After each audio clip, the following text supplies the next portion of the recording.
सूरज तेजी से अपनी गाड़ी बजाज मेंशन की तरफ ले जा रहा था। उसे समझ में नहीं आ रहा था कि उसे इस बात पर किस तरह से रिएक्ट करना चाहिए। कि वह फादर बनने वाला है, वह इसके लिए बिल्कुल भी रेडी नहीं था। पर इस वक्त उसे ऐसा लग रहा था जैसे इसका इस दुनिया में अपना कहने वाला कोई भी नहीं है। उसे खुशी हो रही थी या फिर टेंशन हो रही थी, इसका अंदाजा उसे खुद भी नहीं था। कुछ ही देर में सूरज की गाड़ी बजाज मेंशन के सामने आकर रुक चुकी थी। इस वक्त रात का टाइम हो रहा था, पर सूरज को कोई फर्क नहीं पड़ रहा था। उसे किसी भी कीमत पर रियाज से मिलना था। उसने गाड़ी जल्दी से पार्क की और गाड़ी से उतरकर दौड़ता हुआ बजाज मेंशन की तरफ आने लगा। किसी भी गार्ड ने उसे नहीं रोका, क्योंकि सब लोग सूरज को अच्छे से जानते थे। वहीं बालकनी में खड़ी रेखा ने जब देखा कि सूरज आ चुका है, वह जल्दी से अंदर आई। उसने रिया की तरफ देखते हुए कहा, नालायक लड़की, जल्दी से कर, वह आ रहा है। रेखा की बात सुनकर रिया ने अपना सिर हिलाया और जल्दी से अपने बालों को बिखेर कर अपनी आंखों में ग्लिसरीन लगाकर अपनी आंखों को गीला कर लिया। उसे देखकर ऐसा लग रहा था जैसे वह काफी घंटे से रो रही हो।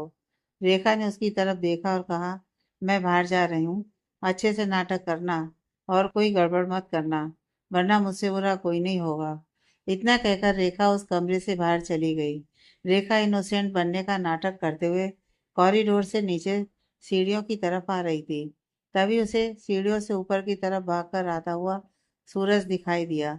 सूरज को देखकर रेखा ने कहा, तुम यहाँ पर क्या कर रहे हो? रेखा की आवाज में गुस्सा झलक रहा था। रेखा की बात सुनकर सूरज ने कहा, मैं रिया से मिलने के लिए आया हूँ आंटी।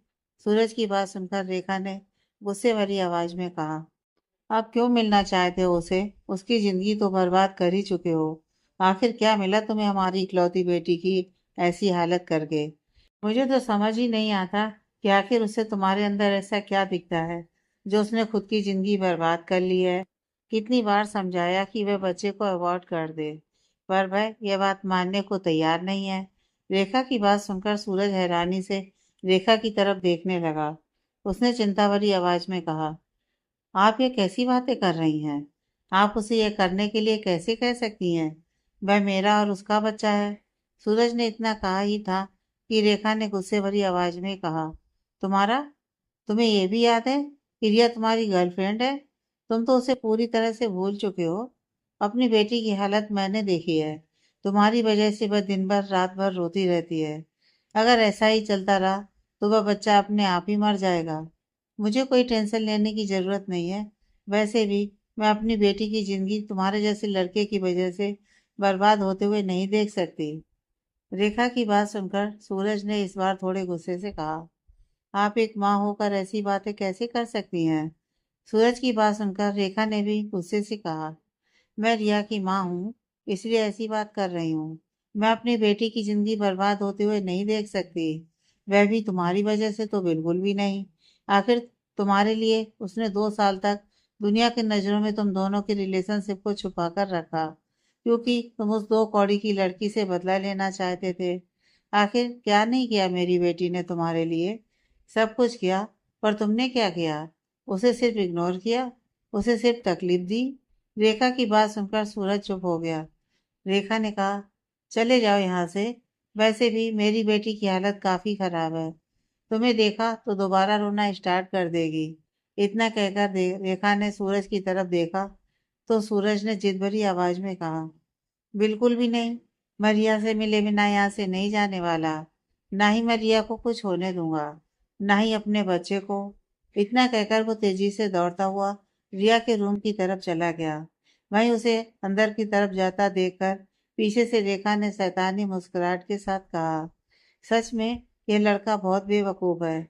इतना कहकर वह मुस्कुराने लगी। उसका यही प्लान था। सूरज ने जैसे ही रूम का दरवाजा खोला, उसे बेड पर पेट के बल लेटी रिया दिखाई दी। यह देखकर वह दौड़ता हुआ घबराता हुआ अंदर आया तो उसके कानों में रिया के रोने की आवाज सुनाई दी। रिया को रोता देखकर सूरज को ऐसा लगा जैसे सच में उसने रिया के साथ बहुत ही ज्यादा बुरा किया होगा। उसने जल्दी से रिया को पलटकर अपनी तरफ किया। रिया का चेहरा देखते ही सूरज ने कस के अपनी आंखें बंद कर ली। इस वक्त रिया का गोरा चेहरा रोने की वजह से लाल हो चुका था, या फिर जबरदस्ती रोने की वजह से। उसका पूरा काजल फैला हुआ था। उसके बाल बिखरे हुए थे। वह सच में काफी ज्यादा खराब कंडीशन में लग रही थी। सूरज ने सीधा उसे खड़ा करके अपने सीने से लगाते हुए गिल्टी टोन में कहा, आई एम सॉरी रिया। मैं जानता हूँ कि मैंने बहुत गलत किया है। मैंने अपनी स्टुपिडिटी की वजह से तुम्हें बहुत इग्नोर किया है। पर अब ऐसा मैं कुछ नहीं करूँगा। प्लीज खुद को संभालो। मैं तुम्हें ऐसी हालत में नहीं देख सकता। मैं तुमसे बहुत प्यार करता हूँ रिया। प्लीज खुद को संभालो और हमारे बच्चे को भी। मैं तुम दोनों को कुछ नहीं होने दूंगा।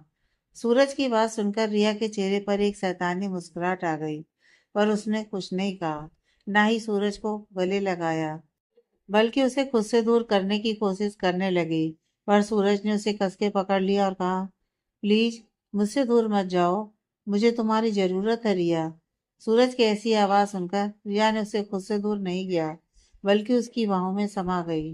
कुछ देर बाद सूरज ने रिया को खुद से अलग करके उसके माथे पर किस करते हुए कहा, सॉरी, जो कुछ भी मैंने आज तक किया, पर अब मैं ऐसा कुछ भी नहीं करूंगा। मैं तुम्हारी और अपने बच्चे की जिम्मेदारी लूंगा।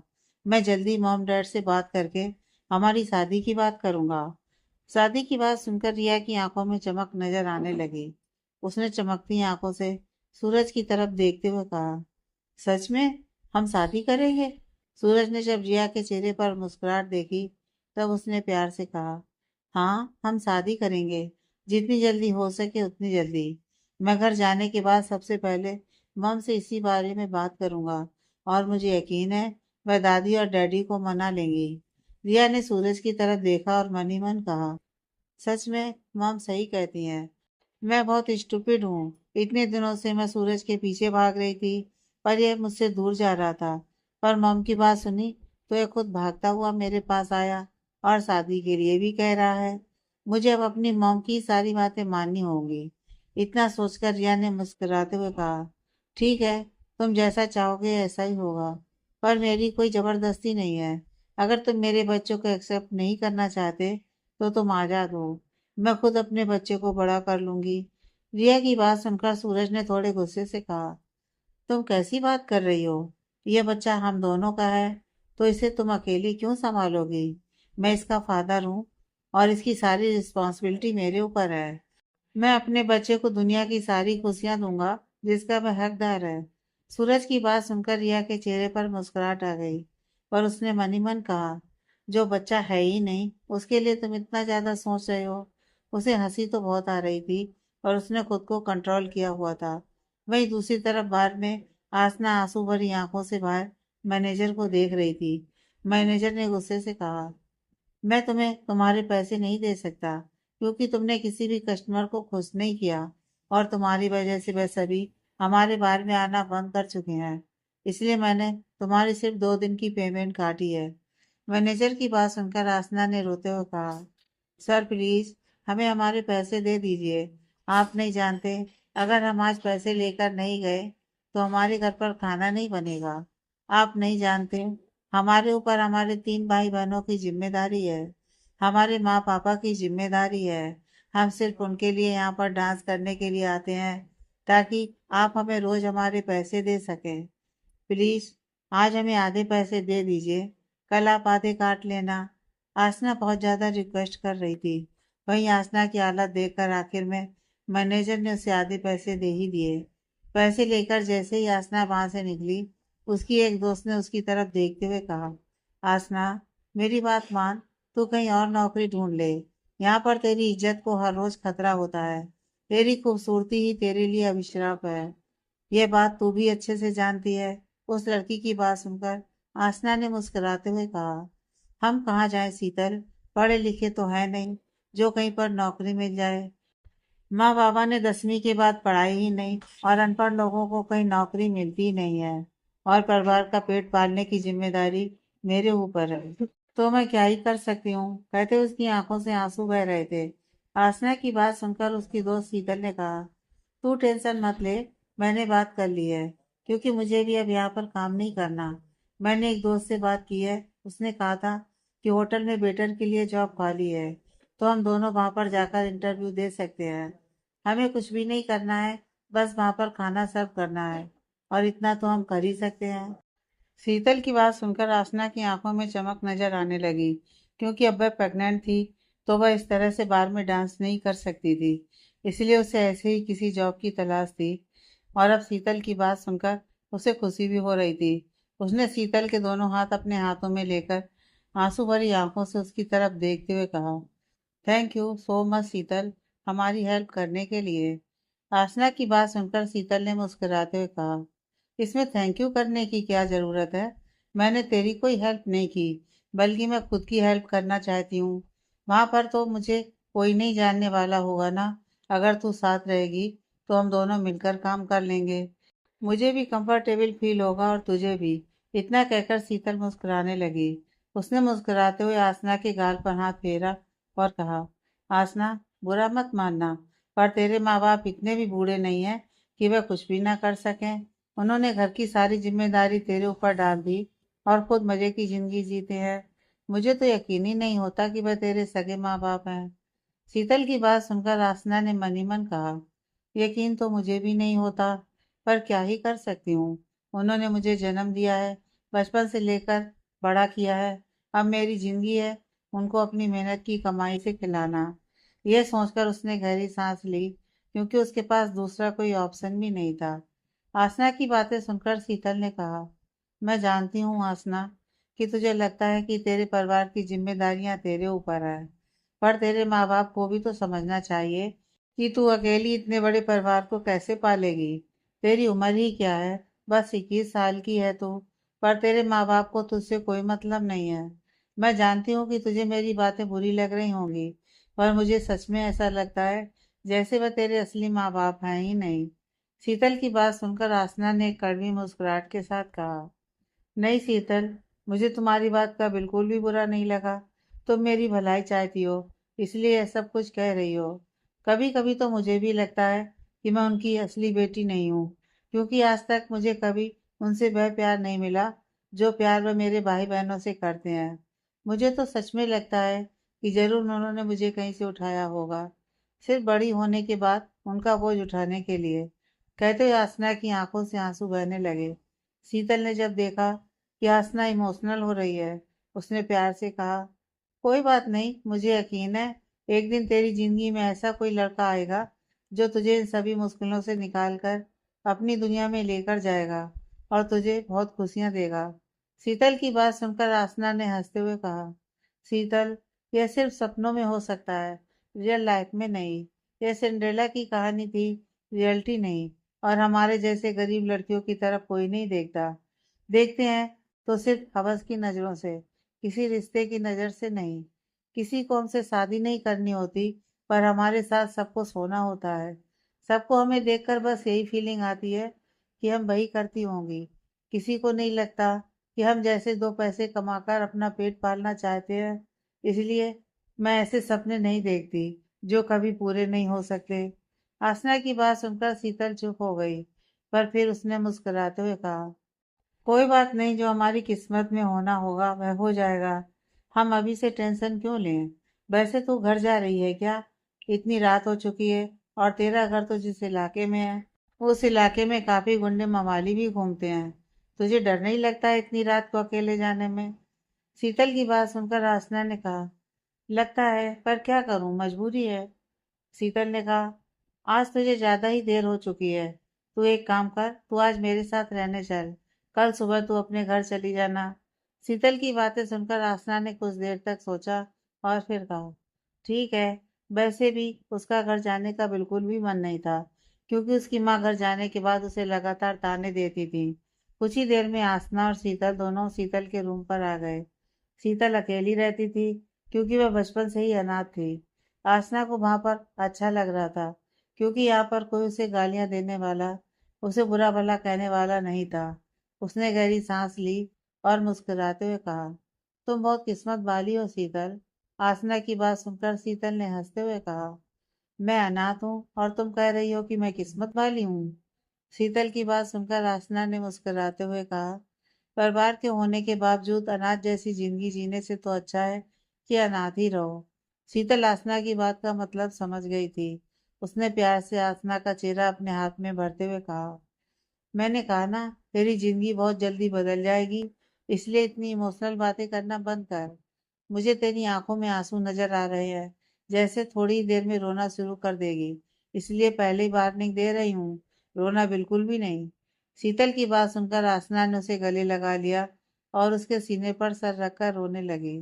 कुछ देर बाद आसना ने रोना बंद किया और मुस्कुराते हुए कहा, थैंक यू शीतल। वैसे आज मेरा घर जाने का बिल्कुल भी मन नहीं था। मुझे अपने साथ अपने घर लेकर आने के लिए थैंक यू वेरी मच। आसना की बात सुनकर शीतल ने मुस्कुराते हुए कहा, दोस्त हूँ तेरी, तेरे चेहरे पर पढ़ लिया था कि तुझे घर नहीं जाना है, इसलिए तुझे अपने साथ चलने के लिए कहा। और ये मत सोच कि गरीब हूँ तो अपने दोस्त को अपने साथ नहीं रख सकती। अगर तुझे कभी भी लगे कि तू उस घर में नहीं रह सकती तो बिना कुछ सोचे सीधी मेरे पास रहने के लिए आ जाना। शीतल की बात सुनकर आसना के चेहरे पर मुस्कुराहट आ गई। पहली बार किसी ने उसके लिए ऐसा कुछ कहा था। उसने शीतल को गले लगाते हुए कहा, थैंक यू सो मच शीतल, तुम बहुत अच्छी हो। शीतल ने प्यार से आसना के सर पर हाथ फेरते हुए कहा, तुम अच्छी हो इसलिए तुम्हें दूसरे अच्छे लगते हैं। कुछ देर तक दोनों दोस्तों ने मस्ती की और फिर रात का डिनर बनाकर दोनों खाना खाने के बाद सो गईं। आज आसना सुकून की नींद सोई थी, क्योंकि हर रोज घर पर उसकी माँ उसे जली कटी बातें सुनाकर हर रोज रुलाती थी, जिस वजह से ना तो वह चैन से खाना खा पाती थी, ना ही सो पाती थी। वह बस उस घर में अपने भाई बहनों के लिए जाती थी, वरना उसने कई बार सोचा कि वह उस घर से हमेशा के लिए चली जाए। पर यह सोचकर कि उसके जाने के बाद उसके भाई बहनों का क्या होगा, वह ऐसा कुछ नहीं करती थी।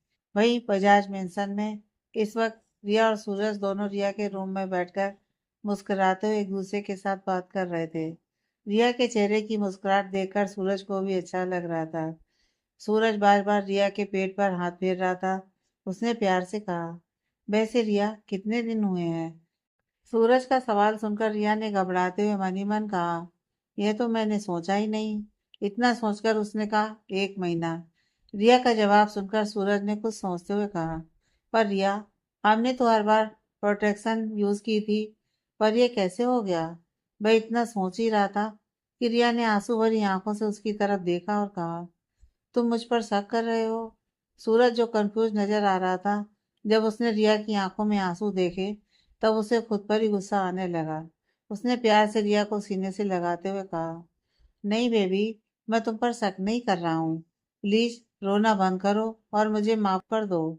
सूरज को पिघलता देखकर रिया ने मन ही मन कहा, हे भगवान, इसे जब भी इसी तरह से फंसाना हो मुझे रोना स्टार्ट करना चाहिए, क्योंकि बच्चे की बात आते ही सूरज पिघल जाता है। यह सोचकर रिया के चेहरे पर शैतानी मुस्कुराहट आ गई।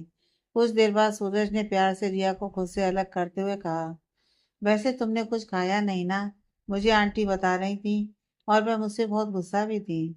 उन्हें गुस्सा होना भी चाहिए, आखिर मैंने तुम्हारे साथ बुरा भी जो किया है। कोई भी माँ अपने बच्चे की ऐसी हालत देखकर दुखी तो होगी ही। सूरज की बात सुनकर रिया ने मन ही मन कहा, अभी तो इतना खाना खाया था, अगर उसने जबरदस्ती कुछ खिलाने की कोशिश भी की तो मैं क्या करूंगी? रिया को कुछ समझ में नहीं आ रहा था, इसलिए उसने मुस्कुराते हुए कहा, नहीं, मुझे भूख नहीं है। फिर भी मैंने थोड़ा सा दूध पी लिया था, क्योंकि मैं अपने बच्चे को भूखा तो नहीं रख सकती ना। रिया की बात सुनकर सूरज ने कहा, सिर्फ दूध से क्या होगा, मैं तुम्हारे लिए खाना लेकर आता हूँ। इतना कहकर वह जैसे ही खड़ा होने को हुआ, रिया ने उसका हाथ पकड़ते हुए कहा, प्लीज सूरज, मेरे पास बैठो, मुझे सिर्फ तुम्हारी जरूरत है, खाने की नहीं। रिया की बात सुनकर सूरज ने उसकी तरफ देखा तो रिया अपनी आंखों में प्यार भरकर उसे ही देख रही थी। सूरज ने रिया को सीने से लगाते हुए कहा, ठीक है भाई। दूसरी तरफ लंदन में इस वक्त रॉयल पैलेस में क्वीन कैथरीन अपने रूम में बैठी हुई थी। उनके हाथ में एक तस्वीर थी और वह इस तस्वीर को काफी देर से देख रही थी। तभी किंग चार्ल्स रूम के अंदर आ गए। क्वीन कैथरीन उस तस्वीर को देखने में इतना ज्यादा खो गई थी कि उन्हें एहसास ही नहीं हुआ कि अभी अभी कोई रूम के अंदर आया है। किंग चार्ल्स ने जब देखा कि क्वीन कैथरीन कुछ बहुत ध्यान से देख रही हैं, वह चुपचाप दबे कदमों से उनके पीछे आकर खड़े हो गए। और जब उन्होंने क्वीन कैथरीन के हाथ में उस तस्वीर को देखा, दोबारा उनकी आंखों के सामने काव्या का चेहरा आ गया। उन्होंने इस बार थोड़े गुस्से से कहा। क्वीन कैथरीन, हमने आपसे कहा था ना, आप इस बारे में सोचना छोड़ दीजिए, पर फिर भी आप ये सब कर रही हैं। किंग चार्ल्स की आवाज़ सुनकर क्वीन कैथरीन ने जल्दी से उस तस्वीर को छुपाने की कोशिश की। तभी उन्हें एहसास हुआ कि किंग उनके पीछे ही खड़े हैं। उन्होंने पलटकर किंग की तरफ देखा। उनके मुंह से कुछ निकल ही नहीं रहा था।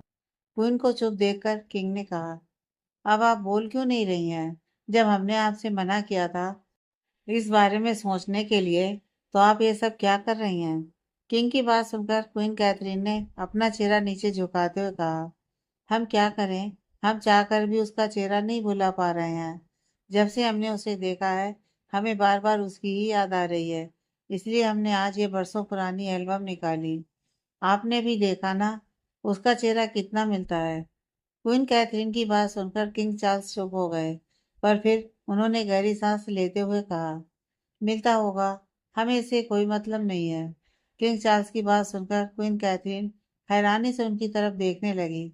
उन्होंने कहा, ये आप ऐसे कैसे कह सकते हैं? उनसे हमारा क्या मतलब है और क्या नहीं, ये आप बहुत अच्छे तरीके से जानते हैं। किंग चार्ल्स ने कहा, कैथरीन, आप क्यों हमें गुस्सा दिलाना चाहती हैं? किंग चार्ल्स की बात पर कैथरीन ने कहा, हम आपको गुस्सा नहीं दिला रहे हैं, हम बस सच्चाई को देख रहे हैं, जो कि आप नहीं देख पा रहे हैं। आप खुद जानते हैं कि 20 साल पहले क्या हुआ था। आपने और मैंने खुद उन्हें कितनी तकलीफ से गुजरते हुए देखा था। आज भी मुझे उसका रोना, उसकी तड़प सब कुछ याद है। क्या आप भूल गए? क्वीन कैथरीन की बात सुनकर इस बार किंग चार्ल्स ने कहा, बहुत हो गया, इस बारे में अब कोई बात नहीं करेंगे। अगर वह उनकी बेटी है भी, तो भी हमें कोई फर्क नहीं पड़ता। ना ही उस लड़की से हमारा कोई रिश्ता है। उनसे बरसों पहले ही सब कुछ खत्म हो चुका था और अब हमें अजनबी लोगों से कोई वास्ता नहीं रखना है। और आप भी ये बात समझ लीजिए, वरना हमसे बुरा कोई नहीं होगा। और ये एल्बम आप वापस रखिए, वरना हम इसे घर से बाहर फेंक देंगे।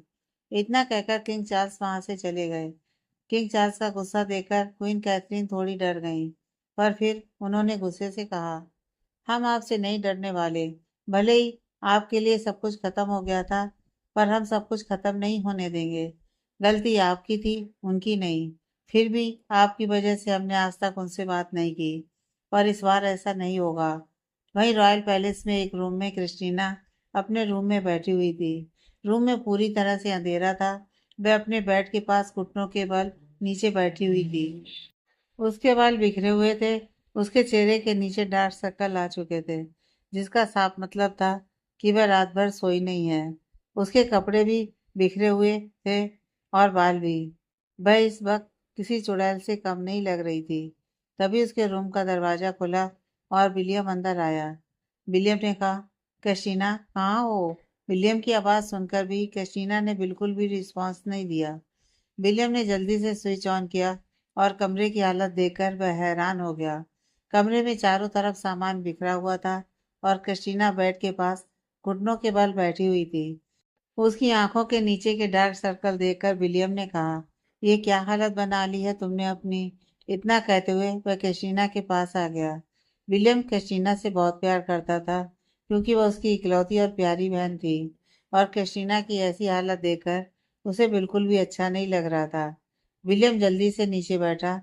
उसने प्यार से क्रिस्टीना को गले लगाते हुए कहा, कृष्ण, ये क्या हालत बना ली है तुमने अपनी? विलियम की आवाज़ सुनकर क्रिस्टीना ने गुस्से से उसकी तरफ देखते हुए कहा, आपकी आंखों के सामने आपकी बहन घुटनों के बल बैठकर किसी से माफी मांग रही थी और आप कुछ नहीं कर पाए। जवाब दीजिए, आपने कुछ क्यों नहीं किया? मेरी कभी इतनी इंसल्ट नहीं हुई जितनी इंसल्ट उस लड़की की वजह से हुई है। मैं उसे जिंदा नहीं छोड़ूंगी। बहुत घमंड है ना उस लड़की को, उस आदित्य कपूर पर। मैं उस लड़की से उस आदित्य कपूर को छीन लूंगी। मुझे वह आदित्य कपूर किसी भी कीमत पर चाहिए भाई। कैशीना की बात सुनकर विलियम हैरान हो गया। कैशीना आदित्य को ऐसे मांग रही थी जैसे वह कोई सब्जी हो। पर वह इस वक्त कैशीना से कुछ भी कहकर और गुस्सा नहीं दिलाना चाहता था। इसलिए उसने प्यार से कैशीना को गले लगाते हुए कहा, ठीक है, तुम जैसा चाहती हो वैसा ही होगा। पहले खुद को संभालो। मैं तुम्हारी ऐसी हालत नहीं देख सकता। और भले ही मैंने उस टाइम पर कुछ नहीं किया, पर मैं उस लड़की को जल्दी ही सबक सिखाकर रहूंगा। वैसे भी मैंने पता लगा लिया है, वह लड़की अनाथ है, उसका कोई नहीं है। बस एक बार आदित्य कपूर उसे छोड़ दे, उसके बाद उस लड़की के साथ क्या करना है यह तो मुझ पर छोड़ देना। मैं उसकी पूरी जिंदगी बर्बाद कर दूंगा। अपने भाई की बात सुनकर काव्य अनाथ है, कशीना की आंखों में चमक नजर आने लगी। कशीना ने चमकती आंखों से विलियम की तरफ देखते हुए कहा, सच में भाई, उस लड़की का कोई नहीं है?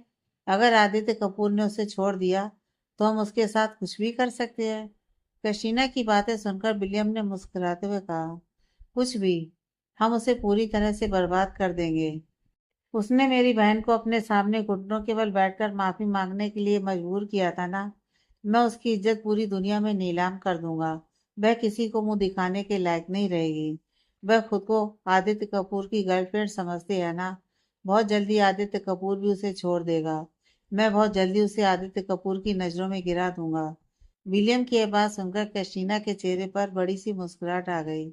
उसने विलियम को गले लगाते हुए कहा, थैंक यू सो मच भाई। आप मुझसे बहुत प्यार करते हो और मैं जानती हूँ कि आदित्य कपूर के गार्डों की वजह से आपने मुझे नहीं बचाया, वरना आप उस लड़की को छोड़ते नहीं। पर भाई, मुझे बहुत गुस्सा आ रहा है। मुझे बहुत गंदा लग रहा है।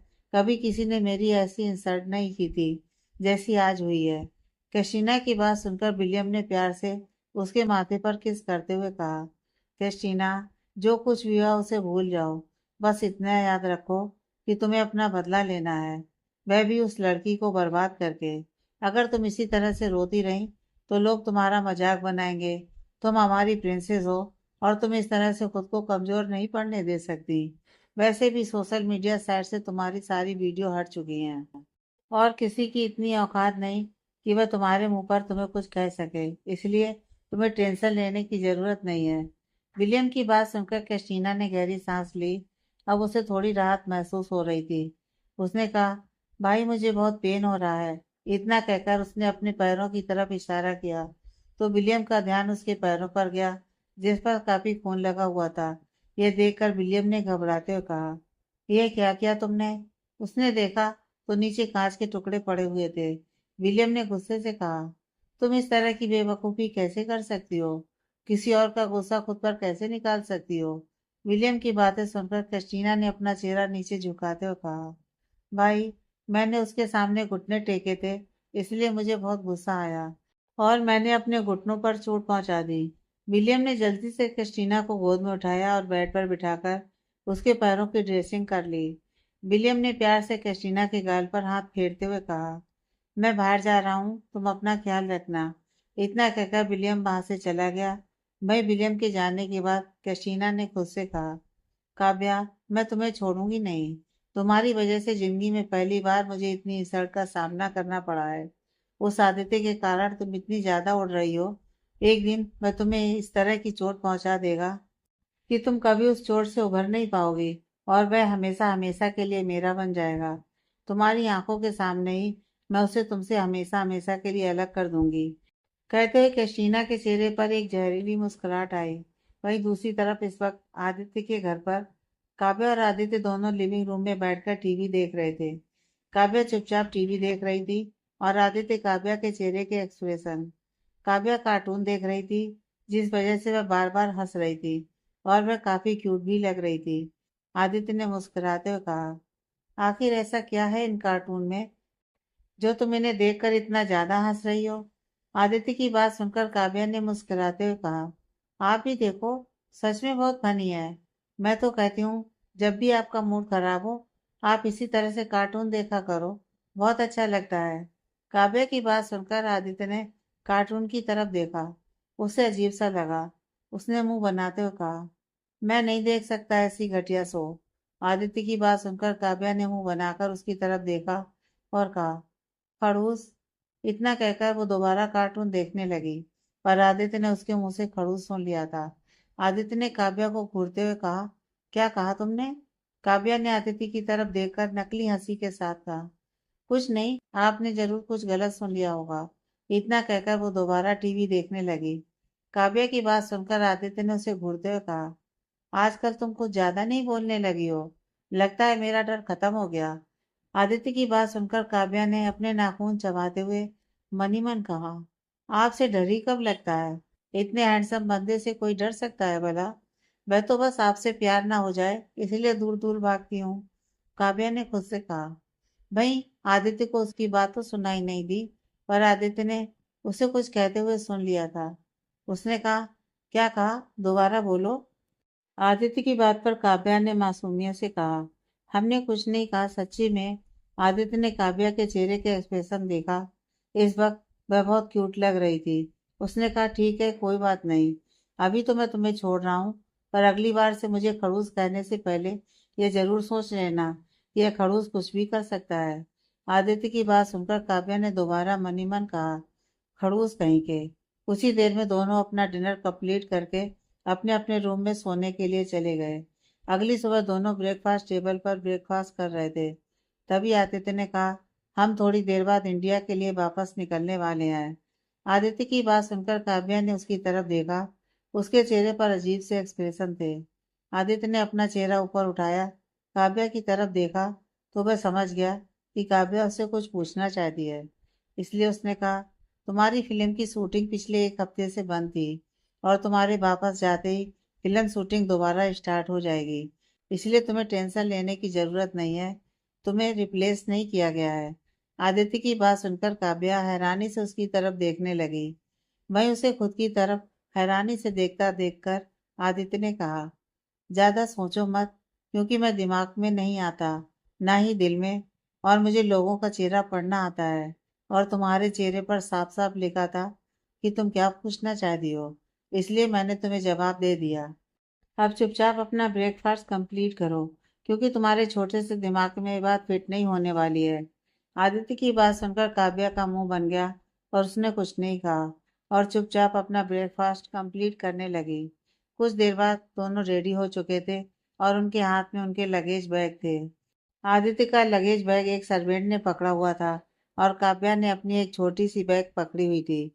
आदित्य ने काव्या की तरफ देखते हुए कहा, तुम्हें कुछ लेना है तो बताओ, हम अभी मॉल चल सकते हैं। आदित्य की बात सुनकर काव्या ने कुछ सोचा और कहा, नहीं, हमें कुछ नहीं लेना, हमें वापस जाना है। आदित्य ने अपना सर हिलाया और कुछ देर बाद दोनों प्राइवेट एयरपोर्ट के लिए निकल गए। काव्या इस वक्त काफी कुछ सोच रही थी कि यहाँ पर क्या क्या हो गया। यहाँ पर वह बस इलाज के लिए आई थी और यहाँ पर उसका झगड़ा रॉयल फैमिली की प्रिंसेस के साथ हो गया। उसके बाद उनका रॉयल परिवार के साथ भी झगड़ा हो गया। सब कुछ याद करते हुए काव्या ने गहरी सांस ली और मन ही मन कहा, जब से मेरी लाइफ में मिस्टर कपूर आए हैं, तब से न जाने क्या क्या हो रहा है। कभी सोचा भी नहीं था कि मेरी लाइफ इतनी ज़्यादा ट्रेजिडी बन जाएगी कि किसी मूवी की तरह लगने लगेगी। काव्या ने खुद से कहा और मुस्कुराने लगी। कुछ ही देर में वह लोग प्राइवेट एयरपोर्ट पर पहुंच चुके थे। आदित्य ने काव्या की तरफ देखा और उसका हाथ पकड़कर अंदर की तरफ आने लगा। काव्या ने अपने हाथ की तरफ देखा, जिसे आदित्य ने थामा हुआ था। उसने मन ही मन कहा, काश आप मेरे हाथ को हमेशा थाम कर रखें, पर ऐसा तो बस मैं सपने में ही सोच सकती हूँ। रियल लाइफ में तो आप बहुत जल्दी मेरा हाथ हमेशा के लिए छोड़ देंगे और शायद दोबारा कभी पलट कर भी मेरी तरफ नहीं देखेंगे। यह सोचकर काव्या के चेहरे पर उदासी आ गई, पर उसने जल्दी से उस उदासी को छिपा लिया और मुस्कुराते हुए आदित्य के साथ अंदर आ गई। काव्या और आदित्य सीधा अंदर की तरफ जा रहे थे, तभी उनके बगल से एक कपल गुजर रहा था, जिनकी उम्र 40-45 साल लग रही थी, पर वह दिखने में 35 साल से कम ही लग रहे थे। दोनों ही काफी ज्यादा खूबसूरत लग रहे थे। उस औरत का चेहरा काफी हद तक काव्या से मिल रहा था। कुछ ही देर में आदित्य और काव्या सीधा जाकर अपने प्राइवेट जेट में बैठ गए और उनका जेट इंडिया के लिए उड़ान भर चुका था। वहीं दूसरी तरफ जो कपल काव्या और आदित्य को क्रॉस करके एयरपोर्ट से बाहर आए थे, वे अपनी लग्जीरियस गाड़ी में बैठकर अपने घर की तरफ जा रहे थे। गाड़ी में बैठे हुए उस आदमी ने उस औरत की तरफ देखकर प्यार से कहा, क्या हुआ है तुम्हें? तुम इतनी ज्यादा उदास क्यों हो? उस औरत ने थोड़े गुस्से भरी आवाज में कहा, कुछ नहीं हुआ है। मैंने आपसे कहा ना, आप क्यों बार बार एक ही सवाल पूछ रहे हो? उस आदमी ने प्यार से उस औरत के गाल पर हाथ रखते हुए कहा, श्रेया, क्या हुआ, हमें बताइए। आप जानती हैं ना, हम आपको इस तरह से परेशान नहीं देख सकते। आप जान है हमारी। हम बस आपके चेहरे पर मुस्कुराहट देख सकते हैं, उदासी नहीं। उस आदमी की बात सुनकर उस औरत ने आंसू भरी आंखों से उनकी तरफ देखा। वहीं अपनी बीवी यानी कि श्रेया को रोता देखकर उस आदमी ने घबराते हुए कहा, क्या हुआ आपको? आप रो क्यों रही हैं? श्रेया ने रोते हुए कहा, कबीर। इतना कहकर वो चुप हो गई और फूट फूट कर रोने लगी। वहीं श्रेया को रोता देखकर कबीर ने उसे गले से लगाते हुए कहा, श्रेया, आप जानती हैं ना, आपकी आंखों में आंसू हम नहीं देख सकते। प्लीज, अगर आपको हम पर गुस्सा आ रहा है तो हमें डांटिए, हमें मारिए, पर इस तरह से रोना बंद कीजिए। हमें बिल्कुल भी नहीं पसंद है कि आप इस तरह से रोएं। कबीर की बात सुनकर श्रेया ने अपना चेहरा ऊपर उठाकर उसकी तरफ देखते हुए कहा, हमें हमारी बेटी की याद आ रही है। श्रेया की बात सुनकर कबीर, जो कि उसे शांत कर रहा था, वह चुप हो गया। कबीर को चुप देखकर श्रेया ने रोते हुए कहा, हमें नहीं पता हमें आज उसकी इतनी याद क्यों आ रही है, पर हमें आज बहुत ही ज्यादा रोना आ रहा है। ऐसा लग रहा है जैसे कुछ छूट रहा है। हमें नहीं पता कि हमें क्या हो गया है, पर हम खुद को रोने से रोक नहीं पा रहे हैं। कबीर, आपने कहा था ना कि हो सकता है हमारी बेटी जिंदा हो, क्योंकि हमने उसकी लाश को नहीं देखा था। क्या आपने उसे ढूंढने की कोशिश नहीं की? श्रेया की बातें सुनकर कबीर ने प्यार से उसका चेहरा अपने हाथों में भरते हुए कहा, श्रेया, क्या आपको सच में लगता है कि हम हमारी बेटी को नहीं ढूंढ रहे हैं? पिछले 20 सालों से हमने हर एक मुमकिन कोशिश कर ली है हमारी बेटी को ढूंढने की, पर आज तक हमें उसके बारे में कुछ भी नहीं पता चला। पर हमें यकीन है कि वह जरूर जिंदा है, क्योंकि जिस गार्ड को हमने आखिरी में पकड़ा था, उसने कहा था कि उन लोगों ने हमारी बेटी को किसी अनाथ आश्रम में छोड़ दिया था। अब वह किस देश के किस कोने के किसी अनाथ आश्रम में छोड़ा था, यही हमें नहीं पता। कबीर की बातें सुनकर श्रेया ने रोते हुए कहा, कबीर, हमारी बेटी हम दोनों के होते हुए अनाथ आश्रम में पली बड़ी हुई होगी। हम कितने बुरे माँ बाप हैं ना कबीर। कहकर वह दोबारा रोने लगी। ये दोनों पति पत्नी एक दूसरे से बहुत प्यार करते थे। इनका नाम है श्रेया मल्होत्रा और कबीर मल्होत्रा। दोनों की लव मैरिज हुई थी आज से 25 साल पहले। कबीर मल्होत्रा लंदन का टॉप बिजनेसमैन है, जिसका डायमंड का बिजनेस है। वह अपनी वाइफ श्रेया से बहुत प्यार करता है। श्रेया मल्होत्रा लंदन की जानी मानी टॉप की एक्ट्रेस रह चुकी हैं। हालांकि दोनों का ही ओरिजिन इंडिया से है, पर उन्होंने बहुत ही ज्यादा तरक्की विदेश में ही हासिल की है। अभी श्रेया और कबीर एक दूसरे के साथ बात कर ही रहे थे कि तभी उनका मोबाइल बजा। श्रेया ने मोबाइल पर फ्लैश हो रहे नाम को देखा और खुद को शांत किया। वहीं कबीर ने उस नाम को देखकर मुस्कुराते हुए कहा, रोना बंद कीजिए, वरना आप जानती हैं ना वह कितना गुस्सा करेगा। कबीर की बात सुनकर श्रेया ने गहरी सांस ली और कॉल उठा लिया। श्रेया ने धीमी आवाज में कहा, हेलो। श्रेया की आवाज सुनकर दूसरी तरफ से एक लड़के ने इस बार थोड़े गुस्से से कहा, आप दोबारा रो रही थी मॉम? उस लड़के की बात सुनकर श्रेया ने कहा, नहीं, मैं नहीं रो रही थी साहिल। तुम्हें क्यों लगता है कि मैं रो रही थी? दूसरी तरफ से उस लड़के ने थोड़े गुस्से से कहा, मॉम, मैं कोई छोटा बच्चा नहीं हूँ। मैं 24 ईयर्स का हो चुका हूँ। मैं अच्छे से समझ सकता हूँ कि आप रो रही हैं या नहीं। आपकी आवाज़ सुनकर ही मैं समझ गया। अब मुझे बताइए कि आप बेफिजूल में क्यों रो रही थी? साहिल की बात सुनकर श्रेया ने कहा, साहिल, मुझे बहुत ज्यादा याद आ रही है। श्रेया की बातें सुनकर साहिल ने कहा, मम, आप समझती क्यों नहीं है? प्रिंसेस अब हमारे बीच नहीं रही, और अब उस बात को 20 साल हो चुके हैं। यह कोई और नहीं, श्रेया और कबीर का बड़ा बेटा साहिल था। साहिल 24 साल का एक हैंडसम और नौजवान लड़का था, जो कि इस वक्त मल्होत्रा कॉरपोरेशन का सीईओ था। वही अपना पूरा काम संभालता था। कबीर ज्यादा से ज्यादा टाइम अपनी वाइफ श्रेया को देना चाहता था, और दोनों बिजनेस ट्रिप पर और घूमने के लिए यहाँ वहाँ जाते ही रहते थे। हालांकि प्रेसिडेंट अभी भी कबीर ही था, पर साहिल ने बिजनेस को अच्छी तरीके से अपने हाथ में संभाल लिया था। साहिल ने कहा, मॉम, डैड को कॉल दीजिए, मुझे उनसे बात करनी है। श्रेया ने अपने साइड में बैठे कबीर की तरफ देखा और उसके हाथ में मोबाइल दे दिया। कबीर ने फोन पर कहा, हाँ बोलो साहिल। कबीर की आवाज़ सुनकर साहिल ने कहा, डैड, मॉम क्यों रो रही हैं? मैंने आपसे कहा था ना कि आपको मॉम का ध्यान रखना है, फिर भी आप उनको रोने दे रहे हो। साहिल की बात सुनकर कबीर ने कहा, अच्छा, तो तुम्हें लगता है कि मैं अपनी वाइफ को जबरदस्ती रुलाता हूँ? कबीर की बातें सुनकर साहिल ने कहा, मैंने ऐसा नहीं कहा है आपको डैडी, आप ही गलत समझ रहे हो। मैंने आपको कहा है कि आपको मॉम को रोने नहीं देना है। साहिल की बातें सुनकर कबीर ने कहा, पर तुम्हारी मॉम मेरी बात सुने तब ना।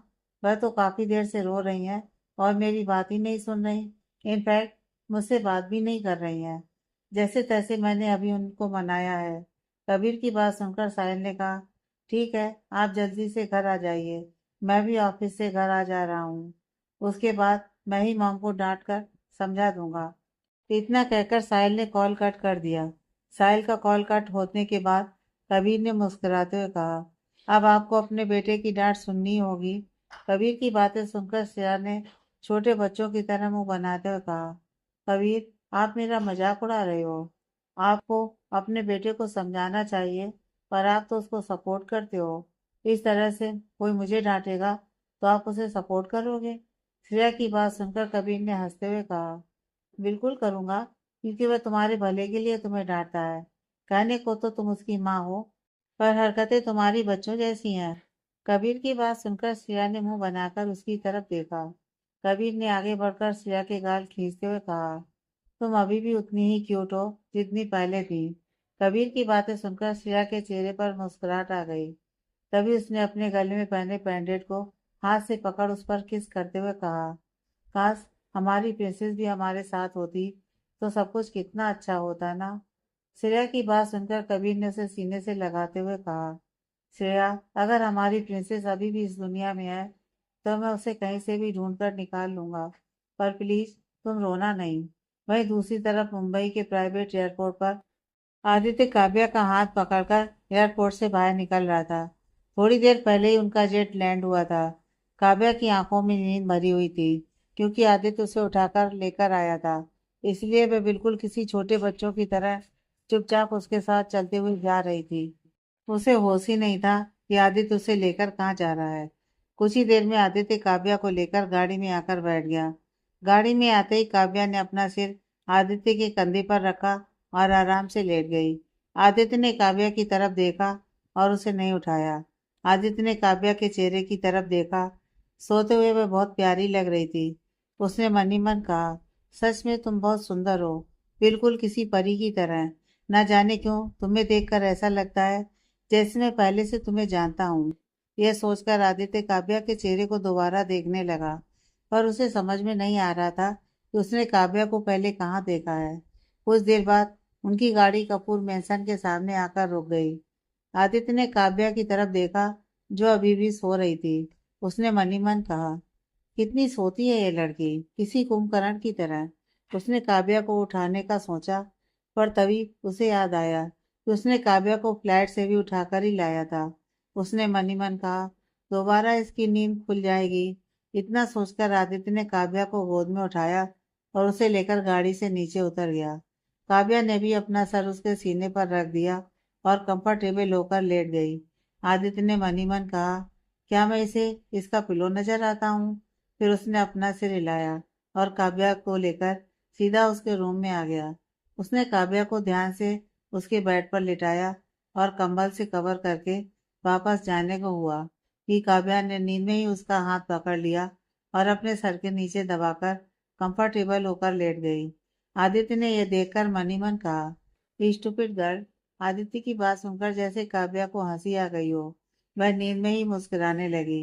यह देखकर आदित्य उसे बुरी तरह से घूरने लगा। उसने मन ही मन कहा, जरूर ये लड़की नाटक कर रही है।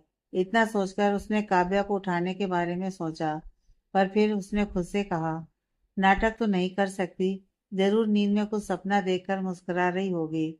इतना सोचकर आदित्य ने जैसे तैसे करके अपना हाथ उससे छुड़ाया और उसके रूम से बाहर चला गया। आदित्य के जाने के बाद काव्या ने धीरे से अपनी आंखें खोलकर खुद से मुस्कुराते हुए कहा, पता नहीं क्यों, पर आपको अपने करीब देखकर सुकून सा मिलता है और मैं ऐसी हरकतें क्यों करने लगी हूँ, मुझे कुछ समझ नहीं आ रहा। काव्या की नींद गाड़ी के रुकते ही खुल गई थी, पर उसने अपनी आंखें नहीं खोली। वह देखना चाहती थी कि आदित्य क्या करता है, और आदित्य को खुद को गोद में उठाकर इस तरह से रूम में लाता देखकर उसके चेहरे पर मुस्कुराहट आ गई थी। वह मुस्कुराकर उठकर बैठ गई और अपने गालों को हाथ में भरकर न जाने क्या सोचने लगी। ऐसा लग रहा था जैसे वह खुली आंखों से सपना देख रही हो। वहीं दूसरी तरफ कपूर मेंशन में लिविंग रूम में इस वक्त शालिनी जी, विक्रम जी और वसुधा जी बैठे हुए थे। शालिनी जी चुपचाप बस वसुधा जी की बातें सुन रही थी, जो कि उन्हें डांट रही थी। शालिनी जी ने गुस्से से विक्रम जी की तरफ देखा, जैसे वह कह रही हो अपनी माँ को रोको, और बदले में विक्रम जी ने शालिनी को पूरी तरह से इग्नोर किया और वसुधा जी की तरफ देखने लगे। यह देखकर शालिनी ने मन ही मन कहा, नाम विक्रम कपूर है और बात तो केवल अपनी माँ की मानता है ये आदमी। उसे विक्रम जी पर बहुत ही ज्यादा गुस्सा आ रहा था, पर वह चाह कर भी कुछ नहीं कर सकती थी, इसलिए वह चुपचाप उनकी बातें सुन रही थी। तभी वसुधा जी ने शालिनी की तरफ देखकर टोंट मारते हुए कहा, कितनी बार कहा था कि सूरज को इतनी छूट मत दो, पर ये मेरी बात मानती ही नहीं थी। अब देखो पता नहीं कहाँ रहता है और कहाँ नहीं। 3 दिन हो गए, मैंने उसे एक नज़र देखा भी नहीं है। रात को देर से आता है, सुबह जल्दी चला जाता है। आखिरकार क्या है ये? ऑफिस तो जाता है नहीं, जबकि उसे अभी ऑफिस का काम संभालना सीखना चाहिए। उसकी उम्र में मेरे आदित्य ने अपनी खुद की कंपनी इस्टेब्लिश कर दी थी, और आज उसकी कंपनी हमारी कंपनी से कई गुना ज्यादा बड़ी है।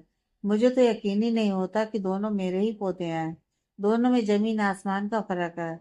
बसदा जी अभी आगे कुछ और कहने ही वाली थी कि तभी बाहर से आ रहे सूरज ने मुस्कुराते हुए कहा, दादी, आप अपने हीरे जैसे पोते के साथ मेरा कंपैरिजन कैसे कर सकती हैं?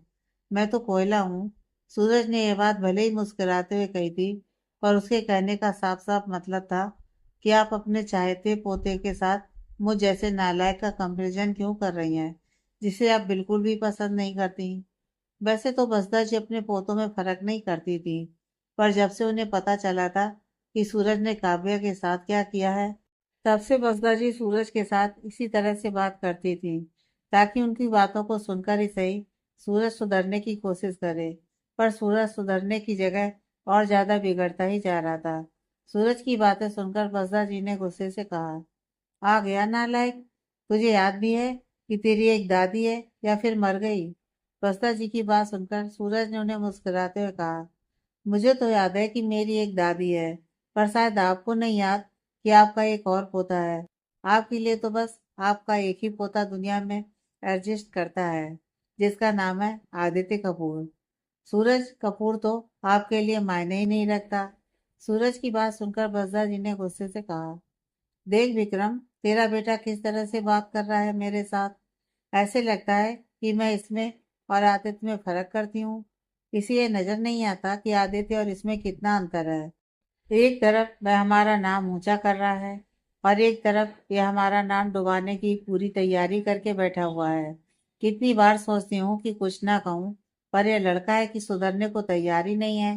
पहले ही इसने उस फूल जैसी बच्ची के साथ जो कुछ भी किया, उसके बाद इसे माफ करने का दिल नहीं था। पर क्या करूँ, पोता है मेरा, मैं चाह कर भी इस पर गुस्सा नहीं कर सकती। बसदा जी के मुंह से काव्या का नाम सुनकर सूरज ने अपनी आंखें बंद कर ली। जब से काव्या उसकी लाइफ से गई थी, वही जानता था कि उसने काव्या को कितना याद किया था, और बसदा जी की बात सुनकर उसके जख्म ताजा हो गए थे। उसने अपने गुस्से को कंट्रोल करते हुए कहा, दादी, मुझे कैसी जिंदगी जीनी है ये आप मुझे नहीं बताएंगी। आप अपनी जिंदगी जी चुकी हैं, जैसी आपको जीनी थी। अब मैं अपनी जिंदगी जीऊंगा जैसे मुझे जीनी है। सूरज की बात सुनकर विक्रम जी ने गुस्से से कहा, सूरज, ये क्या बदतमीजी है? तुम माँ के साथ इस तरह से बात कैसे कर सकते हो? विक्रम जी की बात सुनकर सूरज ने मुस्कुराते हुए कहा, मैंने बदतमीजी से बात नहीं की है पापा, जो आप इस तरह से ओवर रिएक्ट कर रहे हैं। मैंने बस उन्हें कहा है कि वह मेरे मामलों में इंटरफेयर ना करें। उसके अलावा कुछ और नहीं कहा है मैंने। सूरज की बात सुनकर विक्रम जी को बहुत ज्यादा गुस्सा आने लगा। उन्होंने गुस्से से कहा, वह दादी है तुम्हारी, और वह तुम्हारी लाइफ में इंटरफेयर कर सकती हैं। अभी विक्रम जी कुछ और कहने ही वाले थे कि बसदा जी ने कहा, कोई बात नहीं विक्रम, उसे कुछ मत कहो। उसका दिमाग पूरी तरह से खराब हो चुका है। उसे बस मैं और तुम उसके दुश्मन नजर आते हैं, जो कि बस उसकी जिंदगी खराब करना चाहते हैं। उसे यही लगता है तो लगने दो। हम अब उसे कुछ नहीं कहेंगे। जाओ तुम, जैसे तुम्हें जिंदगी जीनी है जियो, पर जब तुम्हारी जिंदगी बर्बाद हो जाए, तब यह मत कहना कि तुम्हें किसी ने रोका नहीं। कहकर बसदा जी गुस्से से वहां से उठकर अपने रूम की तरफ चली गईं। सूरज ने एक नज़र अपनी मॉम की तरफ देखा और वह भी तेजी से ऊपर अपने रूम में चला गया। अपने रूम में आकर उसने खुद से कहा, आखिर क्यों क्यों हर बार मेरा कंपैरिजन उस आदित्य के साथ होता है। पता नहीं आखिर उसमें ऐसा क्या है जो मुझ में किसी को नजर नहीं आता। इस घर में ना होकर भी हर वक्त वही इस घर में होता है, और मैं यहाँ होकर भी नहीं हूँ। हर वक्त हर पल बस उसका जिक्र होता है।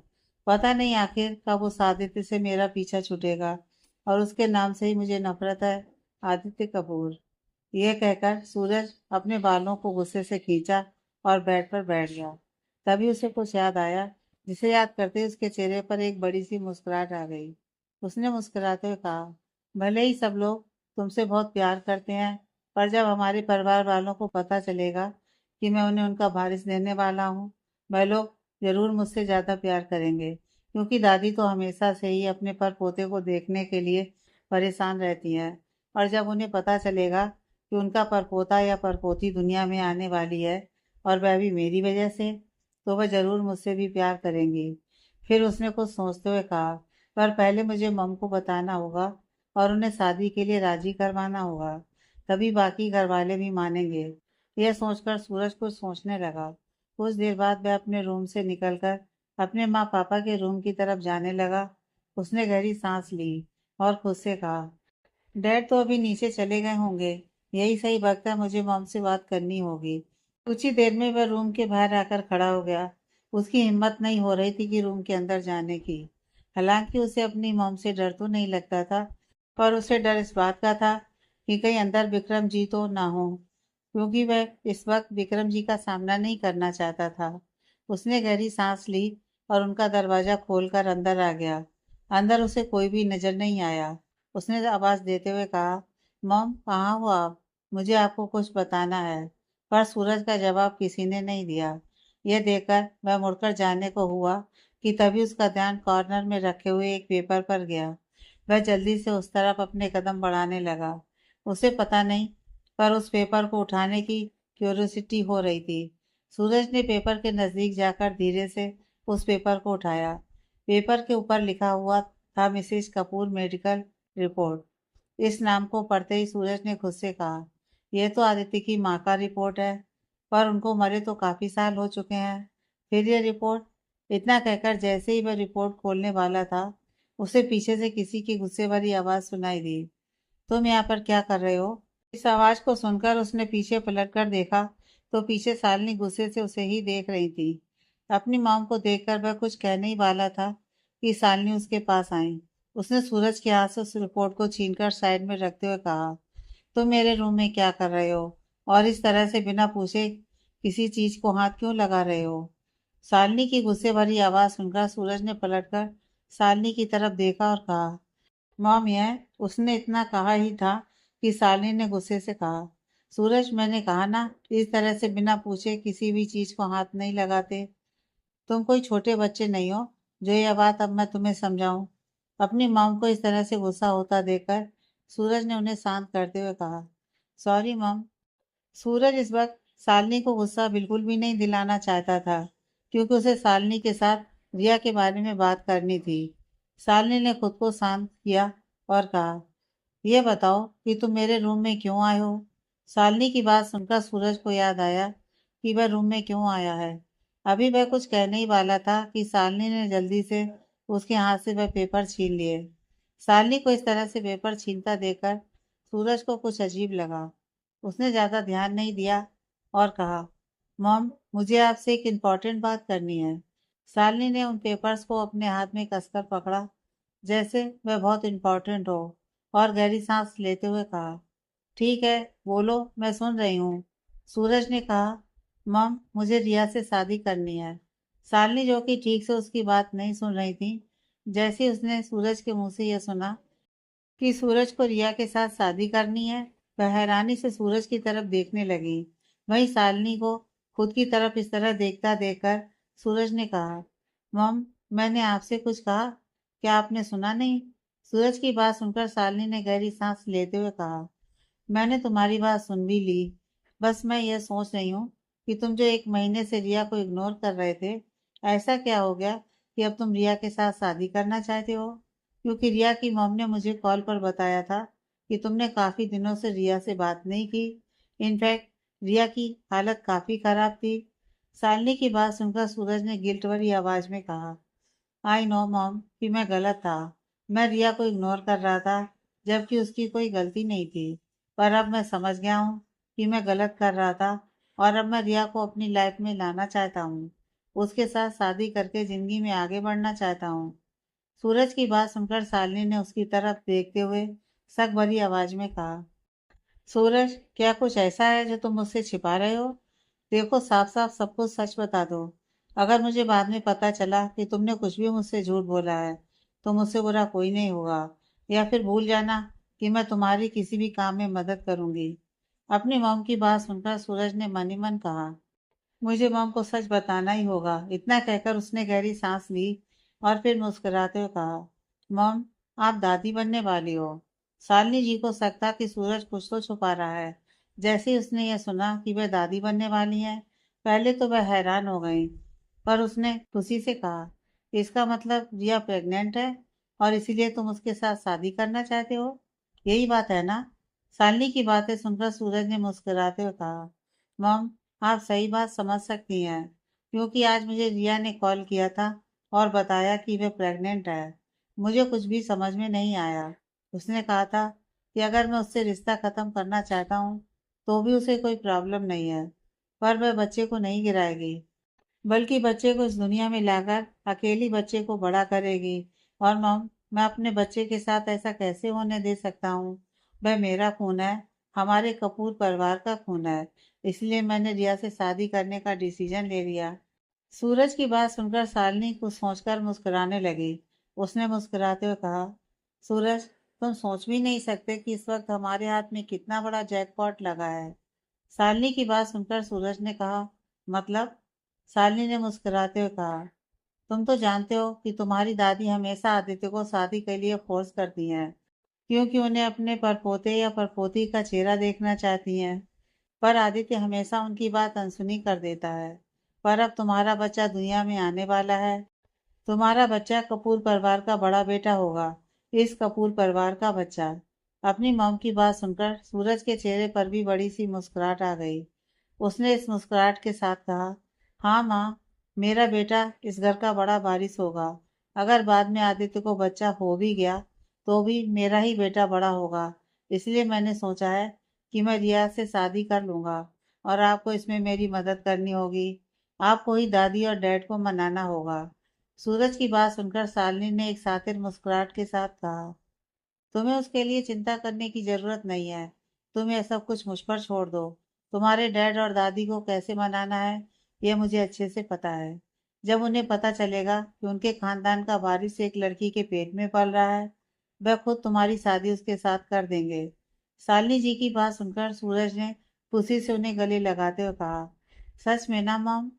सूरज को इतना खुश देखकर शालिनी जी ने प्यार से उसके गाल पर हाथ फेरते हुए कहा, हाँ, तुम्हें टेंशन लेने की जरूरत नहीं है। जब तक तुम्हारी मॉम तुम्हारे साथ है, वह तुम्हारे साथ कुछ भी नाइंसाफी नहीं होने देंगी। और अब तो मैं बहुत खुश हूँ, क्योंकि मैं जल्दी ही दादी बन जाऊंगी और मेरा पोता होगा कपूर परिवार का वारिस। कहकर उनके चेहरे पर एक बड़ी सी मुस्कुराहट आ गई। अपनी माँ के चेहरे की मुस्कुराहट देखकर सूरज भी मुस्कुराने लगा। शालिनी ने सूरज का चेहरा अपने हाथों में भरते हुए कहा, मेरी बात कान खोल कर सुन लो। तुम्हें रिया का पूरा ध्यान रखना है, और उसे भी कहो कि वह खुद का ध्यान रखे, क्योंकि वह बच्चा हमारे लिए किसी जैकपॉट से कम नहीं है। अगर बच्चे को कुछ भी हो गया, तो हमारा प्लान पूरी तरह से खराब हो जाएगा। शालिनी की बातें सुनकर सूरज ने कहा, पर मॉम, वह मेरा बच्चा है, किसी प्लान का हिस्सा नहीं। सूरज की बात सुनकर शालिनी ने कहा, सूरज, दिमाग से काम लो। मैंने कब कहा कि वह तुम्हारा बच्चा नहीं है? पर उसके दुनिया में आने से अगर तुम्हें फायदा मिल रहा है, तो इसमें कौन सी बुरी बात है? तुम्हारा खुद का बच्चा तुम्हारे लिए लकी साबित होगा। तुम यही समझ लो। शालिनी की बातें सुनकर सूरज ने कहा, ठीक है मॉम, मैं रिया का ध्यान रखूंगा, और अपने बच्चे का भी। बस आपको घर पर सबको मनाना है हमारी शादी के लिए। जितनी जल्दी हो सके। मैं रिया से शादी करना चाहता हूँ, क्योंकि मैंने पहले उसे काफी तकलीफ दे दी है। अब मैं और उसे दुखी नहीं देख सकता। सूरज की बात सुनकर शालिनी ने कुछ सोचते हुए कहा, रिया को कितने महीने हुए हैं? सूरज ने कुछ सोचते हुए कहा, मम 1 महीना। सूरज की बात सुनकर शालिनी ने कुछ सोचते हुए कहा, मतलब हमारे पास 2 महीने हैं। सूरज ने कहा, 2 महीने? किस लिए मम? शालिनी ने कहा, 2 महीने तक रिया का पेट नहीं निकलेगा। तब तक हम तुम्हारी शादी कर सकते हैं, और मैं अपने बेटे की शादी इतनी सिंपल तरीके से नहीं होने दूंगी। तुम मेरे इकलौते बेटे हो, तुम्हारी शादी धूमधाम से होगी। और रिया भी बजाज परिवार की इकलौती बेटी है, तो मिस्टर बजाज और उनकी वाइफ भी रिया की शादी अच्छे तरीके से ही करना चाहेंगे। रिया से शादी के बाद उसकी प्रॉपर्टी भी तुम्हारी हो जाएगी। इसलिए मैं हमेशा से रिया को अपनी बहू बनाना चाहती थी, क्योंकि वह भोली वाली नहीं है, बल्कि शातिर है। मुझे अच्छे से पता है कि ऐसे लोगों के साथ किस तरह से डील करना है। अपनी मॉम की बातें सुनकर सूरज ने कहा, ठीक है मॉम, पर आप सबको संभाल लेंगी ना मॉम? सूरज की बात पर शालिनी ने मुस्कुराते हुए कहा, तुम्हें अपनी मॉम पर भरोसा है ना? सूरज ने कहा, हाँ मॉम, मुझे आप पर भरोसा है, इसलिए तो मैंने आपसे सब कुछ कह दिया। सूरज की बात सुनकर शालिनी ने प्यार से उसके गाल पर हाथ फेरते हुए कहा, हमेशा एक बात याद रखना, अपनी मॉम को कुछ भी बताने के लिए तुम्हें कुछ भी करने की जरूरत नहीं है। तुम्हारी मॉम हमेशा तुम्हारी मदद के लिए तुम्हारे साथ खड़ी रहेंगी, चाहे कैसी भी सिचुएशन क्यों ना हो, मुझे कितने भी लोगों से क्यों ना लड़ाई करनी पड़े, तुम्हारी मॉम तुम्हारे लिए सब कुछ करेगी। शालिनी की बात सुनकर सूरज ने प्यार से शालिनी को गले लगाते हुए कहा, thank you so much mom, और लव यू वेरी मच। आप बेस्ट मॉम हो। सूरज की बात सुनकर शालिनी ने प्यार से उसके गाल पर हाथ फेरते हुए कहा, और तुम दुनिया के सबसे बेस्ट बेटे हो। आगे की कहानी नेक्स्ट पार्ट।